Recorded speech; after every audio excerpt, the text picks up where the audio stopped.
Hello' guys আজি বৰষুণৰ বতৰ ভাবিলোঁ অলপ কিবা এটা স্পেচিয়েল বনাওঁ আৰু লগত আপোনালোকৰ লগতো শ্বেয়াৰ কৰোঁ। এই দেখিছে মই তিলেৰে ডিম এগ কাৰী বনাইছিলোঁ। তাতে প্ৰথমতে তেল দিলোঁ, তেলত মই এগখিনি ফ্ৰাই কৰি দিলোঁ আৰু সেই গৰম তেলতে মই পিঁয়াজ আৰু যি মছলাবোৰ সকলো মই দিলোঁ তাতে।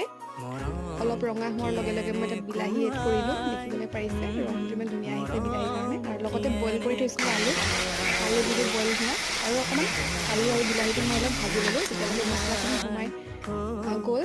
তাৰপাছত মই অকণমান পানী দিলোঁ,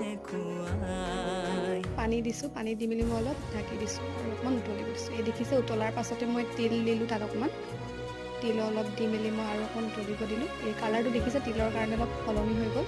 লগতে মই ফ্ৰাই কৰি থোৱা এগখিনি দিলোঁ আৰু লাষ্টত মই পাপৰ দিলোঁ। পাপৰটো মই পুৰি লৈছিলোঁ, দেখিছে ইমান ধুনীয়াকৈ ৰংটো আহিছে।